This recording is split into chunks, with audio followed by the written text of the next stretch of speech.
I am Courtney Martin. I'm the Director of Academic Advising for the College of Arts and Science Advising Center, and I have the joy of welcoming you to the 6th Annual Advising Symposium. Yeah? So I have the pleasure of introducing our keynote speaker today, Dr. David Spight. David began his advising career providing academic advising to undeclared students at Colorado State University.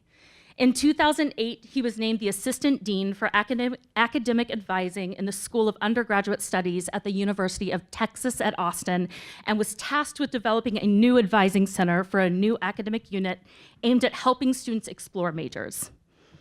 In 2016, he transitioned to a new position as Director of Undergraduate Affairs at the College of Engineering at the University of California, Davis. David has been highly involved in NACADA, the Global Community for Academic Advising, a professional organization focused on enhancing academic advising with 13,000 members nationally and internationally. He has served as the chair on Commission on Undecided Exploratory Students, a member of a council, a board member, vice president, and most recently, president. David has presented and published articles on advising undecided students, first-generation students, assessment of advising, and integrating academic and career advising. David earned his doctorate of education in higher education administration from the University of Alabama. So with that, help me in welcoming Dr. David Spight to the podium.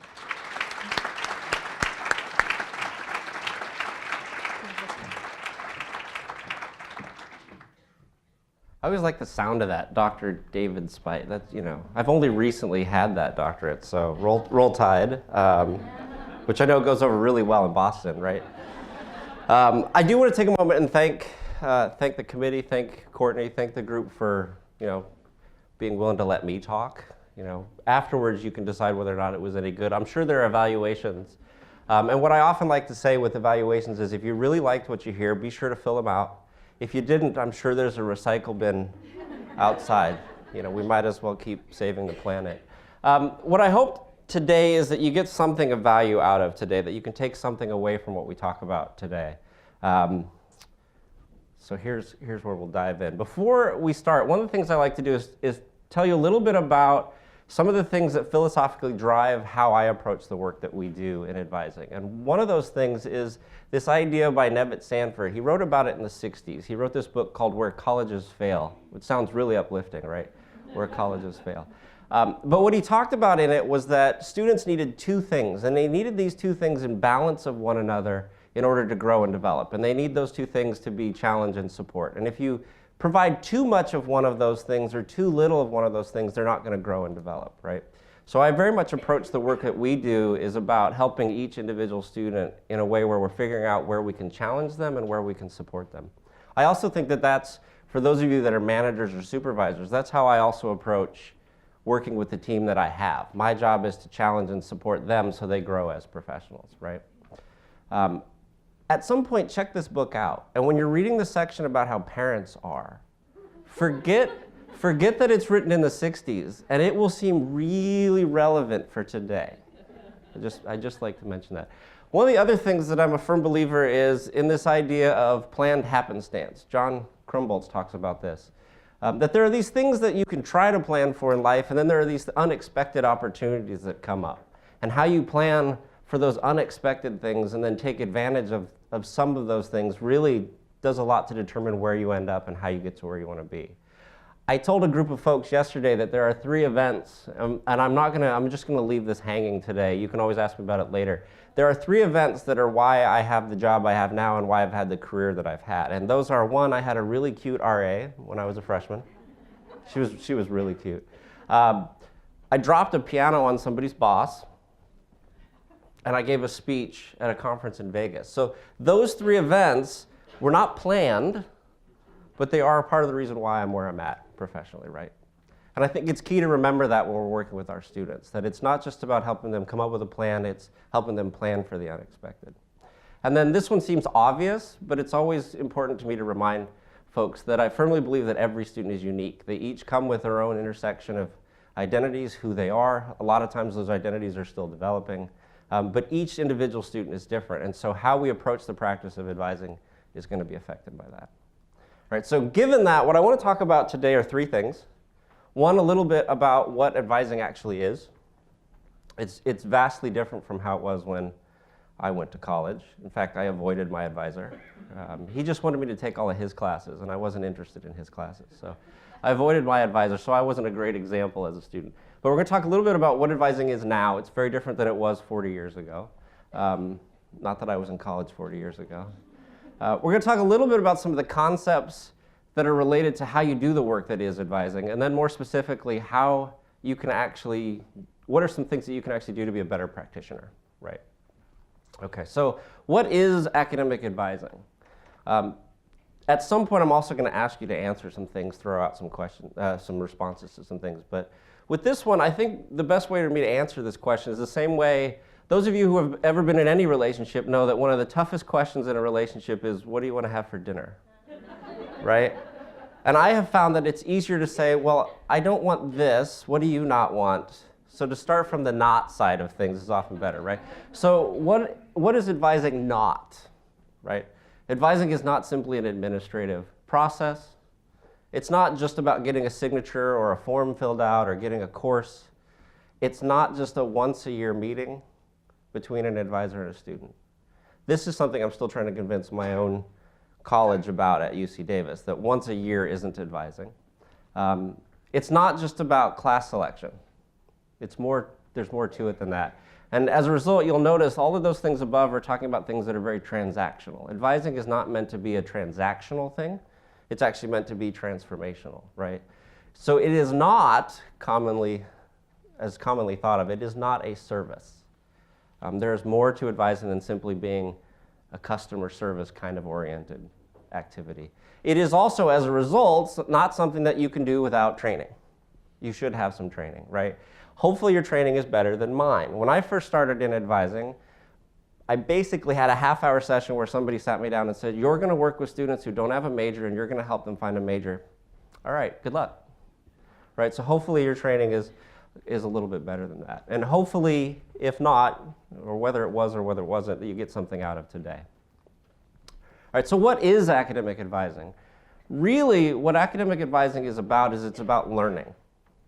Advising is this process where we're helping students figure out, develop, and enact their plans that are both educationally based or their career or life plans, right? That's what advising is really about. And one of the great things about advising is it fits so well with what the point of higher ed is about. They're both higher ed and both academic advising are about talent development. We're in the business of helping people develop skills and talents so that they can go out and actually profoundly change the world. Right? That's what advising is really about. And what's great about advising is it's one of those things, it's one of the only activities on a campus where every student gets a one-on-one interaction with somebody who cares about them and their success, right? There are rarely other activities that every student on a campus gets that same kind of one-on-one interaction, right? It's also very much a process, not an administrative process, but a process that has substantive content and has, as a result, learning outcomes we hope students get out of that process, right? This is very different than what advising was 40 years ago, which was very much a, here are your classes, have a nice day, right? Hopefully they said have a nice day. All right, so what that tells us then, it brings us to the next question, is advising important? How many of you would say it's important? It's really good when you come to an event like this that you all think it's important, right? I know sometimes people have to come to these things because they're voluntold by their supervisor, but it's really good that you all are here and you think it's important. But I think some of the things that I found on your campus that are reflective of whether or not it's important, well, one, you have an advising network that's housed out of the provost's office. That says a lot about where the campus sees the importance of advising, right? Again, the fact that you're here is a sign that it's important, right? But I think the most telling thing for me that says whether or not it's important to you all here is this. And it's very clear right away in this statement that advising is an integral piece of the teaching mission of this institution, right? So obviously you all think it's very important, right? I think it's important for a lot of other reasons as well, but just using your statement as an example. What I like about your mission statement is it points out some other pieces, right? If you remember earlier, I said advising is a process that has substantive content and student learning outcomes, right? So if we look at the BU mission statement for advising, what's great is it explains, yep, it's a collaborative process between the students and the institution. And the substantive content is that both in and outside the classroom experiences that they have while they're here, right? Designed to help them accomplish their plans, right? That's pretty well laid out. So again, this is what advising is, and what's great is you've defined it the same kind of way. So that's always nice. So how do we know, though, that it's effective on this campus? How would you measure whether or not advising is effective? Any ideas? This is the hard part, right? You got to look at the client or your customers and asking them whether they are satisfied with the answer, or whether they got out of the advising sessions, or what goals they have met through that process. Right. There's a lot in that. So let me see if I can summarize. It's about the experience that they have with the advisor, how that went, and it's about if they got something of value out of it, right? So we measure the effectiveness of advising through this lovely word that everybody hates, right? And it's assessment, right? People think of the word assessment in such a negative way. But really, we assess it based on the learning outcomes that we think are important in that substantive process, right? So what's great is you all already have learning outcomes here at BU that are a good place to start, right? So we're going to measure the effectiveness based on these. So how do you know if advising is effective? Well, are the things that you're doing in advising helping the students to accomplish these outcomes? If an activity that you're doing doesn't tie into one of these outcomes, then why do it, right? Because the goal is to achieve these outcomes. What's great about outcomes is they can always be adapted and tweaked as you learn more. But they provide a frame from which to evaluate whether or not what you're doing is effective.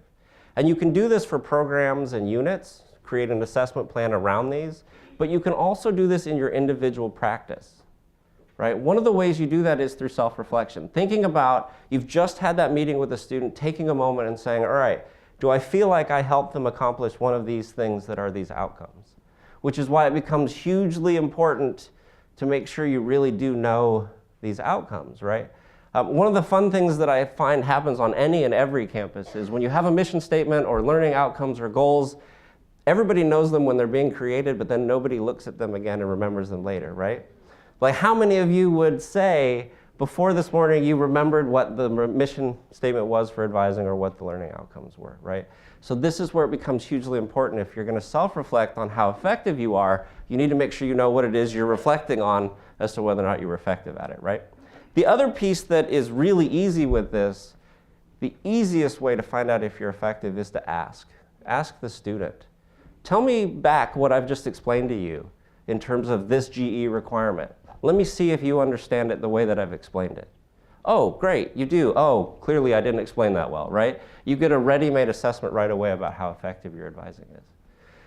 The other thing that's really helpful about these learning outcomes, we do this a lot on our campuses. We buy a new technology product, or we decide to create a new program or initiative for a special group, but we never actually think about, does it fit with what we're trying to accomplish, right? And whether or not you use a particular product or whether or not you create a new program or initiative really should be aligned with those learning outcomes, right?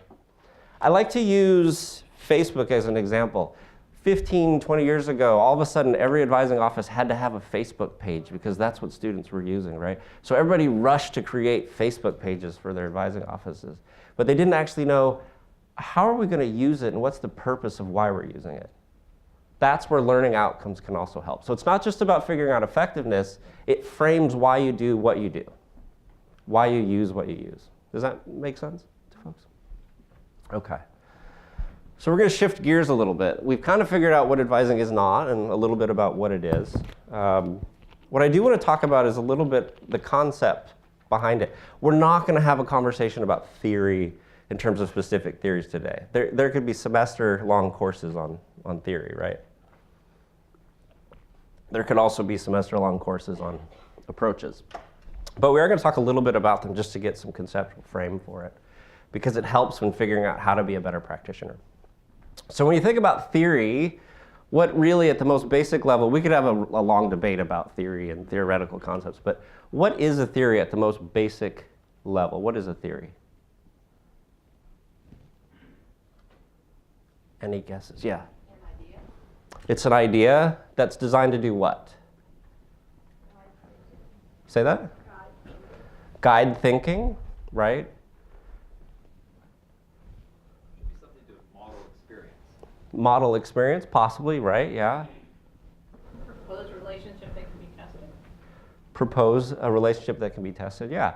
The most basic definition of theory kind of encapsulates a lot of what I've heard, and that is it's simply designed to try to explain something, right? Why something is the way it is, why something occurs the way it is, why, for example, a student might respond the way they do. So really a theory is just meant to kind of explain something that we're not really completely sure about, right? What often happens when we talk about theory to practice in advising is we want that theory to then tell us what are the steps we're supposed to take in practice. So we think applying theory to practice is the theory is going to tell me what I do, right? But again, the theory is not a law. It's not a rule, right? It's not a, we're always certain that this is always true. It's theoretical. So we have to be careful when we try to put theory into practice, is assuming the theory is going to tell us exactly what steps to take, right? But where theories come in handy is they help us understand better what might be happening so that when we choose to take the steps that we're going to take with a student, it makes more sense. It's more relevant, right? Does that make sense? All right, so let's talk instead, though, about approaches.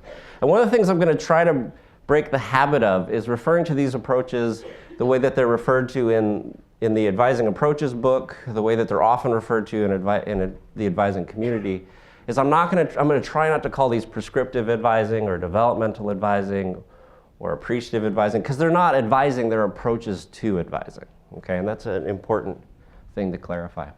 So I want to kind of talk about these four. There are lots of approaches. We're going to talk about them very basically to kind of get a sense of what they're about. So we talk about prescriptive advising. What does prescriptive as an approach make you think of? Say that again. There are specific steps. Specific steps, right? I always think of going to the doctor when I think of prescriptive as a word, right? You come in with an issue, here's the answer, right? Prescriptive advising is really about providing information.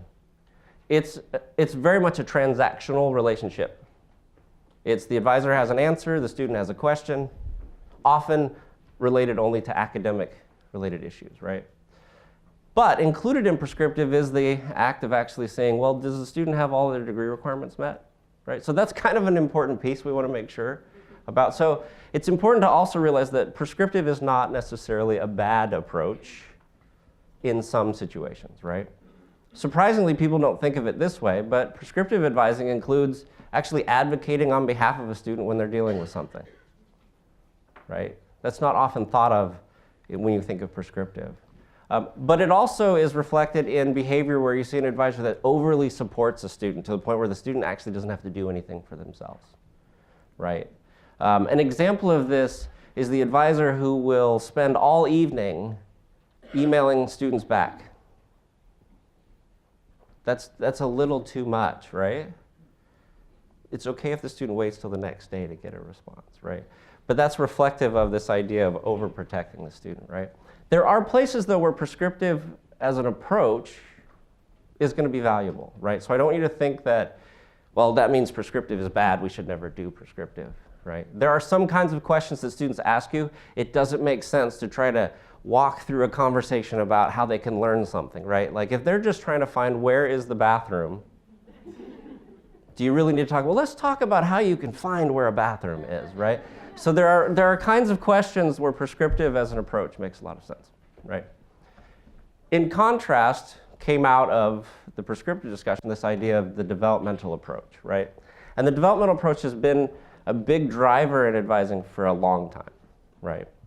In contrast to the prescriptive approach, it's really one that isn't about getting the student answers.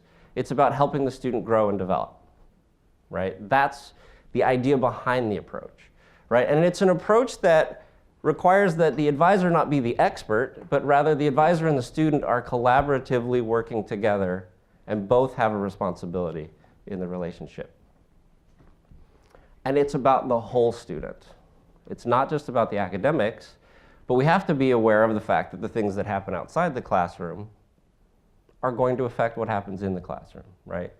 So this is where the first reference of, and this really came out in the 70s, a lot of these approaches came out in the 70s, of this idea of holistic approaches to advising, right? And I've heard a lot lately in advising circles, people talk about, oh, our campus is different. We don't just do academic advising, we do holistic advising. Would you really have not holistically advised a student before? Where you're just like, I'm only going to talk to you about this. Go take care of it somewhere else, right? So advising is by nature supposed to be holistic, right? So if you ever hear somebody say, oh, I do holistic advising, no, you do advising. It's the same thing. Okay. The developmental approach, much like the next two approaches, are not transactional, but designed to be more transformational. It's designed to see some sort of change in the student, right? One of the other approaches that you sometimes hear about is this one called the appreciative approach, right? It is also designed to be very much holistic, about the whole student. It tends to focus more on, though, the career and life plan piece as opposed to the educational plan piece. And that's because it's designed to have a student think about where do they see themselves in the future and what does that look like, right? It's very much, again, one that has this idea that the student is in a shared responsibility relationship with the advisor, right? What's great about this one is they actually lay out some steps, which is why I think a lot of people like it. People want some structure, right? Of course, human behavior is anything but linear, unless you are an engineer, right? Everything's linear then. I apologize to the engineers for that joke. But this one starts with really that first step is all about, and Jennifer Bloom uses D words for each of these steps, but really kind of to explain the steps. The first one is about building that rapport with the student, right? Because if you don't have a good relationship with the student, how are you going to get anywhere with any of the things you want to accomplish, right? It then involves learning more about who the student is, where they're at, and where they think they might want to go. And then this is the key piece of it. It's about figuring out where do they want to be, what are their dreams, and often this might manifest itself in a conversation with a student where you ask simply, what do you envision your dream job to look like, right? Other than, of course, advising, because that's the best job that you could do. What does your dream job look like, right? So it's about focusing on that. And then from that idea of what that dream looks like, how do we get there? Assisting the student in figuring out what those plans are to get there. Then actually not just helping them come up with the plans, but helping them as they figure out how to put those plans into practice, right? Followed by being there the whole time to continue to encourage them, to move forward and to push toward those dreams and ideas, right? So that's kind of what appreciative as an approach looks at. The last one I want to mention is one that started out being called the intrusive approach. And you can imagine how well that goes over with advisors, the word intrusive. That just sounds really... So we use euphemisms, right? So recently it's kind of shifted to being called the proactive approach. It is also, again, a transformational type approach. It's an approach that is intended to be very deliberate about figuring out how you're going to intervene on behalf of a student before the student realizes that they need the help, right? Again, it's about developing a relationship. There are going to be students who need you to reach out to them and explain to them the importance of advising and to bring them in, right? There are going to be situations where that's necessary. Some of you also have the opposite, though. You'll have a student who comes in all the time without you having to ask them to, right? That student doesn't necessarily need an intrusive approach, a proactive approach to advising, right? So these are all examples of approaches. What's important and what I often see happen is, and I've seen entire campuses do this, where, and I won't name the campuses, but there's a campus in particular that says, oh, our campus does proactive advising. Okay, well, that's one approach that works for certain students at certain points in their education, right? So the important thing to become a better practitioner when it comes to understanding these approaches is that you need to use multiple approaches in your daily work. As students are unique, they need different things, and they need you to interact in different ways, right? We've all had that student that's sitting there, we've tried to advise them, and it doesn't seem like anything we're saying is quite getting through to them, right? How many of you experienced that? I was probably that student for whoever was advising me, right? And that may just simply be that there's a different approach we need to take with that student at that moment, right? So the more approaches that you have an understanding of, the easier you can adapt to change how you're approaching the work with that student to really make that connection to that student that helps them grow and develop, right? That's why it's important to learn multiple approaches. I talk about it in advising as we very much approach advising, as Perry would talk about students as being very dualistic when they first come to college. There's a right and a wrong answer, right? There's one answer that's correct. We often approach as a field this idea that there's one approach that's the best approach. And the reality of it is we need to be more like the dualistic student who's realized that there are lots of approaches that could work, right? So the more approaches you learn, the better you're going to be able to assist your students. All right, so let's talk now, let's shift gears a little bit then and make it more about what do we actually do to become better practitioners, other than, of course, learning multiple approaches. I really like this quote, and I heard it last November at a conference called the Reinvention Collaborative, that it's not about best practices, it's about developing best practitioners. And I'm gonna make fun of my own college for now. Right? If you look at engineering advising programs across the country, they do a lot of advising the same way. I don't know if it's the same here, but when you look at them, they all do it the same way, and that's considered the best practice in engineering advising. So really, what is a best practice then? It's the most common practice. It's not really the best practice, right? It's not the most effective practice. So we have to get away from thinking about best practices, but rather focus instead on, as an individual, how do I be a better practitioner? Right? That's where we'll have more effect on the students. All right. Becoming a better practitioner involves a couple of choices that you get to make. You have control over regardless of organizational structures, politics, resources. You get to make choices in how you choose to interact with the student. You also get to make choices in how you approach this activity that is advising, right?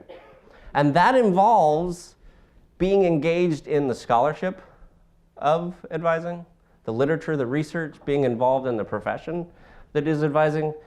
And the way I like to describe why that's important is we think of the students, right? The students have a job, and that is to be a student. And we want them to be engaged in that job, in their profession of being a student. So it's difficult for us to ask students to do that if we're not also engaged in the work that we're doing, right? So it's important that you be engaged in your profession or in the activity of advising as well. So more specifically, though, how do you become a better practitioner? You work on these three things. What we often focus on our campuses is the third one. We're going to make sure you know the course numbers, the degree requirements, the rules, the policies, the information, right? But we also need to focus on the other two, the relational skills and the conceptual understanding. We've talked a little bit about some of the concepts, but the relational skills piece is probably the most basic. It's also the thing that we often, when we hire people into advising, just assume they know how to do. And I've hired some advisors that don't know how to relate to people, right? So how do we do that? What are some of the, I just kind of cheated and gave you a glimpse. What are some of the things that we would say are relational skills? Rapport building, yeah, wow. That is brilliant. What else? What else? Some of you saw it really clearly. Listening. Reflecting is good. I don't have reflecting on my slide, but that's good. Empathy. Figuring out where the student is, like what they have. Figuring out where the student is. Yeah. We have a lot of, on that note, we have a lot of these assessments we like to talk about. What's this great assessment for, helping this student with this or this? The best assessment is obviously asking the student where they're at, right? All right, so if we talk about some of these things that are on this slide in a little more detail, how do we do these things? When we think about rapport building, how many of you greet the student when they first come to your office, right? How many of you use the same exact question every time you greet every student? They do keep track of that, right? It's changed the question up a little bit. But in that rapport building, one of the most important things we don't think about is how are we establishing what this relationship is going to be?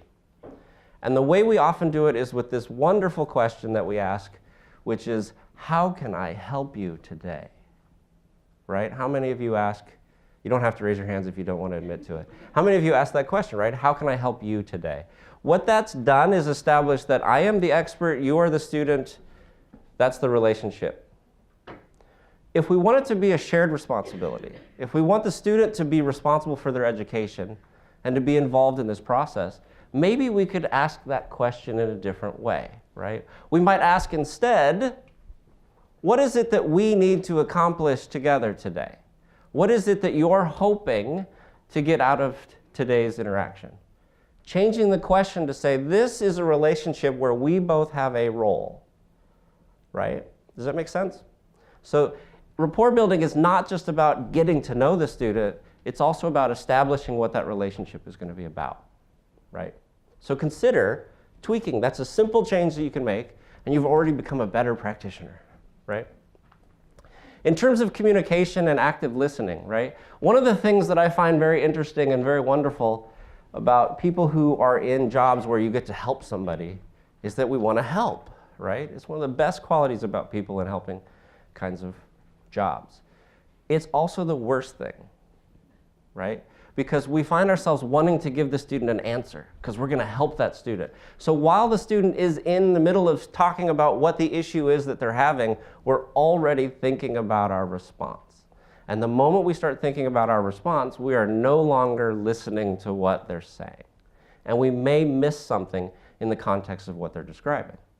So one of the ways that we make sure we do that is we actually actively listen to the whole thing that they've had to say before we start to formulate what our response is. And sometimes, and I challenge you to do this, sometimes leave an awkward pause of silence after the student is done talking.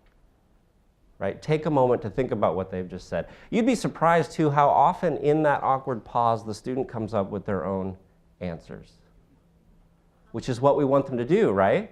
We want the student to be able to live life after college without an advisor, because an advisor is not going to follow them around. If an advisor is following a student around after college, they might want to call the police because that person shouldn't be following them around, right? That's a whole other issue.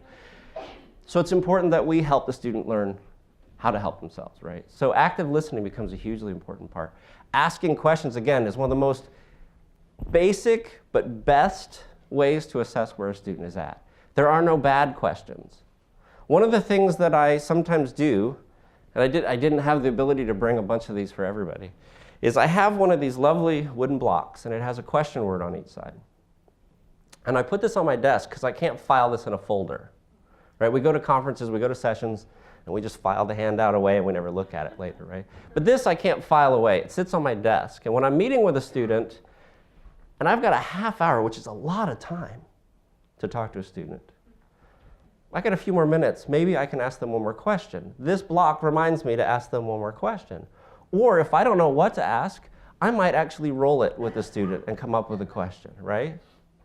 So reminding yourself to take the time to ask one more question, where you sometimes will get so much valuable information out of that one question that you can learn so much more about how to help that student, who they are, where they want to go, right?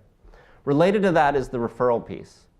I know none of you have ever experienced what I'm about to describe. A student comes to your office and you say, why are you here today? What brings you in? Oh, well, so-and-so told me to come here. I don't know why I'm here. Right? That means somewhere in the referral we missed something. So how do we become a better practitioner? We be better about how we refer students to other people and other resources, right? Part of that involves when we refer a student, explaining why we're referring them and what that referral is hopefully going to help them with. Part of that involves helping the student come up with what are the questions that you want to make sure get answered when you go to that referral, right? Again, that's where I like to use this thing. I'll have the student roll it. Let's come up with questions that you're going to ask that office when you go over there, right? Now they're prepared, and when they come to that office, the person says, well, what brings you in today? Well, I got these questions. These are the things I want to know, right? The other piece that we often forget to do with the referral is about a week later sending a little note to the student that says, hey, I'm just checking in to see if you've had a chance to connect with that office or that person and what you got out of it. That's twofold important. One, it lets the student know you care, which is hugely important if you're going to get them to come back in and continue to help them in their experience, right? And two, it lets them know this is important enough that I'm making sure you do it, right? So that's why you got to follow up. And I find I have examples. The students don't know. They'll know now if they watch this video. They don't know that I've got template responses already ready that I can just copy and paste in a week after an appointment and send to the student. Hey, I'm just checking in to see if you did this yet, right?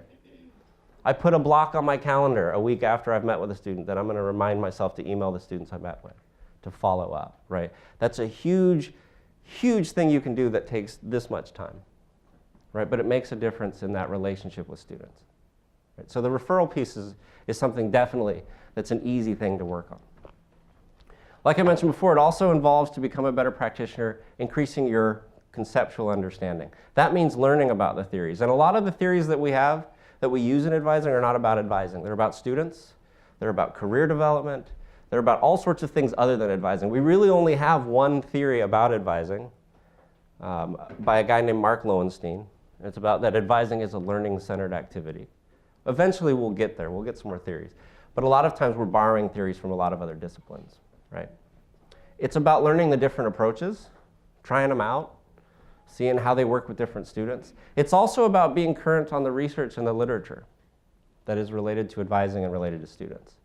I get into conversations with advisors and they'll often say, wow, it'd be really great if the research talked about this, or I have this great idea that I think is brand new, and we already wrote about it 30 years ago, right? But we're not up to date on what the literature has said, so we don't realize that we've already done that and tried that and we haven't really thought about it in a while, right? So it's important to be up to date on that. It's also important, because your students are different and unique, to become culturally competent. I know in recent days that people are starting to not like the word competent, that you should have cultural humility as opposed to competency.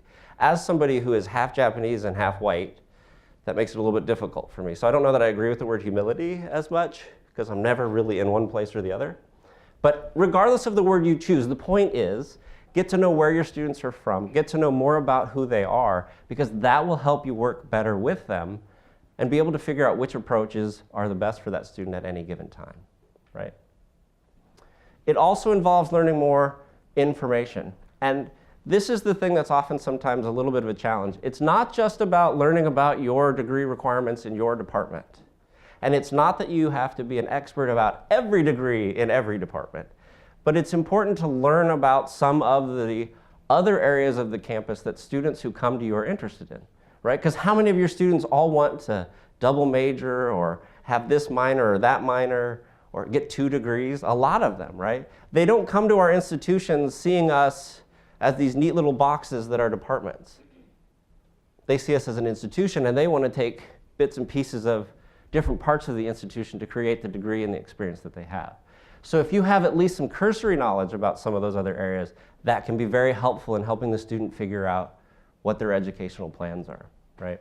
It also means learning about careers. It doesn't mean you need to know how to be a career counselor, or that you need to know all the jobs that lead to, that come from different majors. Although I would also argue a decision about a major is not a major decision, because in most career fields, major doesn't really matter, right? But the degree does, right? But learning about career-related pieces. Why do students come to college? They come to college because they're hoping it'll lead to a really great job, right? So we have to be aware of that and be able to talk to them about how that degree is going to lead to those career plans, right? It also means we have to make sure we're up to date on the rules, right? How the university operates, right? So that we can help a student learn how the university operates so that they can be successful, right? So these are the 3 pieces that if you learn more about, will help you become a better practitioner. So really it's about practicing and building your skills and competency with those relational skills, right? You can never get too much practice with it. Right? It's about gaining more understanding about the concepts, including learning to apply multiple approaches. And you might even use multiple approaches in one meeting with one student, right? And it's also about getting more knowledge about the campus, more knowledge about information about careers and those kinds of things, right? So, and I'm hoping I left time for questions after I get past this last piece. So really, in summary, advising is about learning, right? I know that we've said for years in advising is teaching. Can you imagine how well that goes over with faculty? Right? Advising isn't teaching, advising is advising. And I mentioned this at dinner the other night. I'm gonna use your department again, chemistry as an example. We don't ever say chemistry is teaching. Chemistry is chemistry, and chemists teach about chemistry, right? So advising is advising, and we do some teaching about some things that students need to learn. But advising is really about learning. And becoming a better practitioner is about learning, right? It's about learning about your students so you can better help them.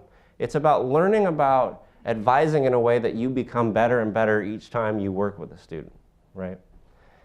The more that you learn, the better you can adapt to each unique student at any given point in their educational experience, right? That's the idea. All right, so I want to finish with this.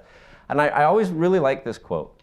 Viktor Frankl was a psychiatrist, a neurologist as well. He was also a Holocaust survivor. I'm going to change the words a little to make it more inclusive, because at the time he wrote it, obviously he was just talking from the he perspective, right? But if we take a person as they really are, we make them worse. If we overestimate them, we promote them to what they really can be, right? So to put this in context with being a practitioner of advising, if we think of the students as simply individuals who need a class schedule, we make them worse, right? It's just about a class schedule. But if we think of students as individuals who are going to learn a bunch of skills, develop and grow, and then go out into the world and profoundly change the world, suddenly we promote them to be much more than someone who just needs a set of classes, right? This is why the advising conversation is about more than classes. Because I don't see you as individuals who do advising as people who are just supposed to provide students a class schedule. That makes you worse than you really are, right? What I see in this room are people whose jobs are to create a space in which change happens for students. And that change leads to them going out and changing the world, right? It's that profound. That's really why advising is important, not just because we come together, and not just because it's in a mission statement, but because it has the ability to profoundly change the world, right? So that's how I take the job that you do. That's why I value the work that we do in advising. And it's why I'm very humbled and honored to have had an opportunity to talk to you today. So that being said, thank you, and I'm going to open it up to questions.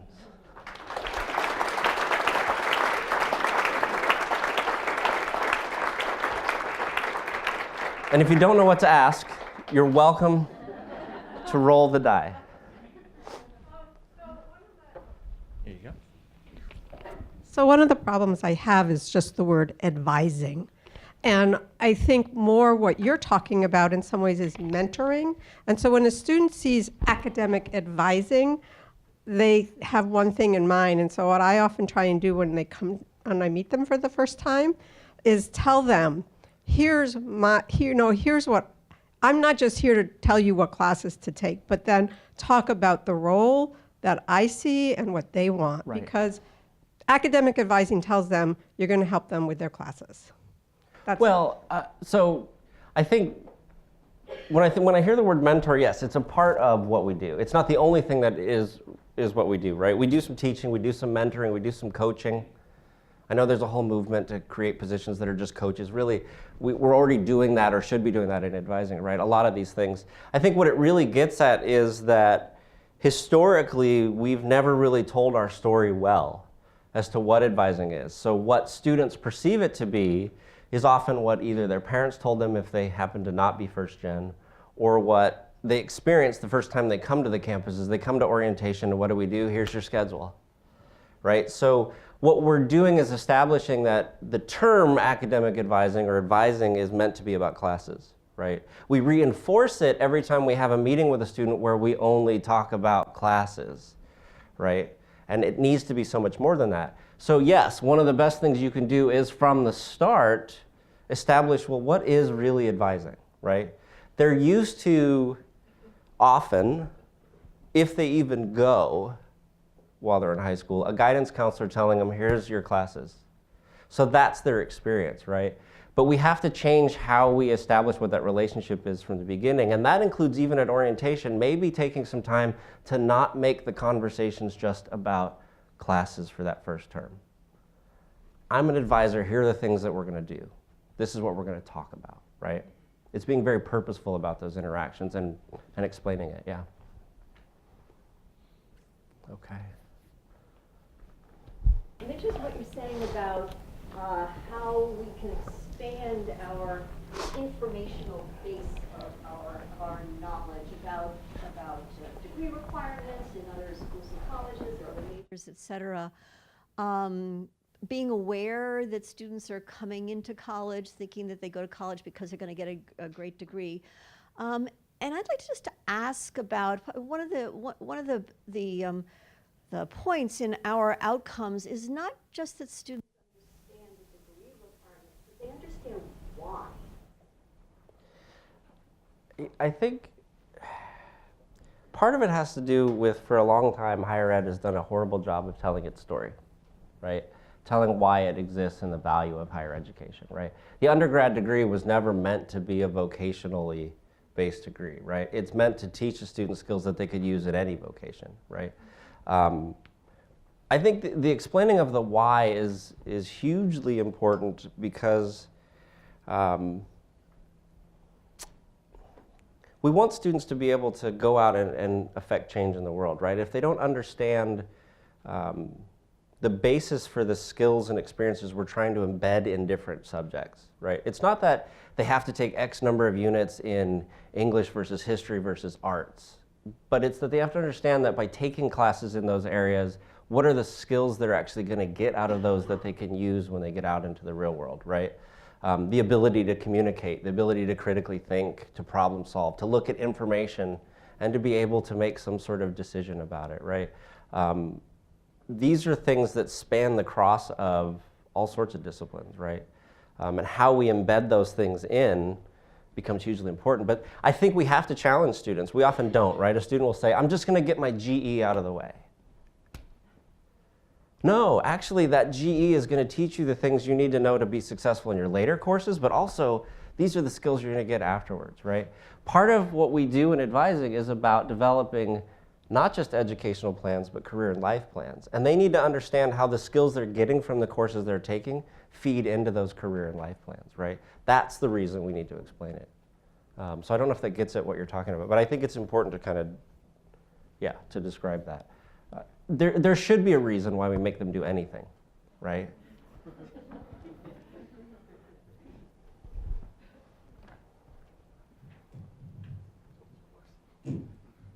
Hi. So kind of piggybacking on that previous question, and I should say at the start that I'm brand new at BU, so what I'm about to say shouldn't be construed as any comment on anything that happens at BU, because I know very little about what happens here so far. You are so far ahead of me at this point. 3 weeks ahead of you. But so my question is, so a lot of this comes from conversations with lots of other advisors at conferences and other institutions. People feel like in my half-hour appointment with a student, there's so much information I have to get through, and we have to schedule some courses for next semester, and then I have to go immediately to I have to write the notes and then go immediately to my next student. I think a lot of advisors kind of across the country kind of live that way. Yeah. So what would you say to one of those advisors as one quick thing that they could do to build in, like how do I fit in time to talk about what's the value of a liberal education? When the reality is that I have to do these certain things, right? What's sort of like a specific thing that you could do to build that in? So there's a couple of things I would say, but one that's really simple that we don't often do. We don't take time to be prepared, right? We just fill up our schedule and then, all right, who's the next student? All right, I got 5 minutes to look at their record, bring them in, and then talk to them, right? But if we actually set aside maybe the first half hour of our day and we just look at our calendar and say, who's coming in? All right, let me see, what are some of the things that I want to make sure that we talk about in that meeting? Knowing full well the students coming in with their own agenda for what's going to be discussed, but having some prepared ahead of time framework for what you're going to talk about and how you're going to structure that is hugely important, right? Imagine if faculty went to classes and didn't have a syllabus and didn't prep for that class, just showed up and said, all right, what's on the, oh, today we're going to talk about this, right? It's not as effective as when we prepare for class, right? And if we think of that we want students to learn something, then that appointment is really a half-hour class with an enrollment of 1, right? Knowing full well that class discussions can go all sorts of directions, but having some purposeful intent by preparing ahead of time, right? So that's one thing I would say. I think part of it has to do with, just like higher ed hasn't told its story very well, I don't know that advising has. And that's why on a lot of campuses you've got ratios that are huge, right? So that it's impossible in a schedule to meet with every student and feel like you've had enough time with every student, right? Part of that is why you do assessment. To give you an example, at my last job, I had a unit where I had to create it from scratch. There was this moment where nobody was trying to determine how we were going to decide we were successful. So we took advantage of that and said, we're going to come up with our own measures of effectiveness, right?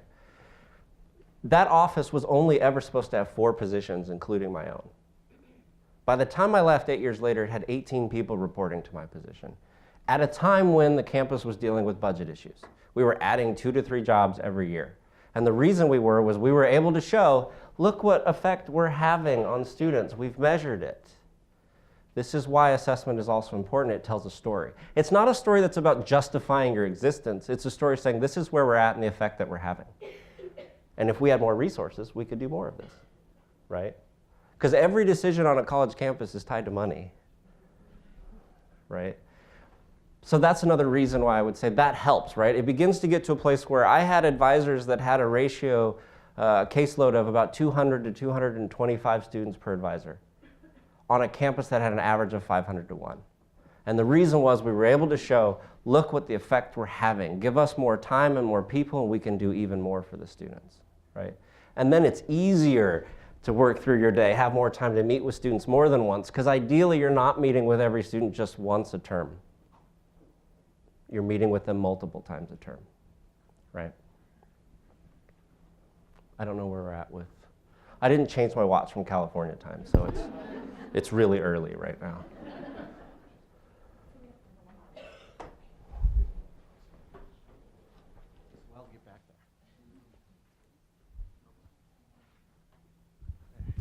Thank you so much for your talk today. I'm new to BU as of September, and I think one of the things that in this current higher education role that I've seen is the fact that while we have these, what I would attune to say are mixed methods, right? Where we're converging these different ideas of policy and theory.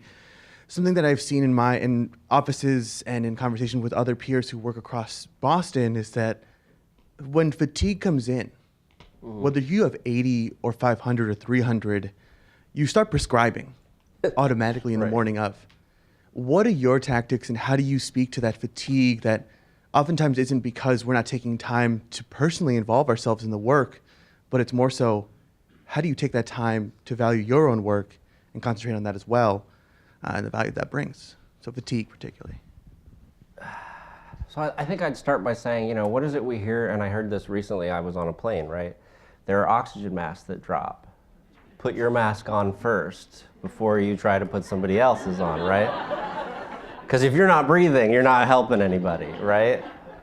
I think, I've seen this, this is going to sound really ageist. I've seen it more generationally. The newer and newer advisors I have, they can't disconnect, right? So they want to respond to emails all night. They want to check on a student's record in the middle of the night. Part of it has to do with being intentional about making the time for yourself, right? So one of the things that I've told every boss, and thankfully it hasn't come back to bite me yet, is after 5 and on the weekends, you're not going to get a response from me. I'm not checking my work email because that's my time to recharge, right? It's also why at this point in my career, I take a few hours of my work week that are hours for me to focus on something else. right? So for me, the thing that really feeds what I do is not just helping students, but it's figuring out how I can teach more people about this thing that we do that is advising. How can I do more research on it? So I actually block time out that's just for me to learn more, to do more, maybe even just to read an article, right? And what's amazing is no matter how busy you are, when you read an article about advising, for example, in 15 minutes, and then you have a day full of appointments, those appointments are profoundly better because it's changed and it's refreshed you, it's fed you, right? So I think it's about being intentional about making the time and the space for yourself, right? It's not that there has to be a work-life balance, it's because I don't think that exists. It's that you have work-life choices, right? And the choices you make will actually affect whether or not you're burnt out, right? And I've worked in a place where at one point I had 1,700 students assigned to me in one semester, right? So imagine how those work days went. But to avoid burnout, you have to take care of yourself. Otherwise, you're no good to the students. Well, join me again in thanking David for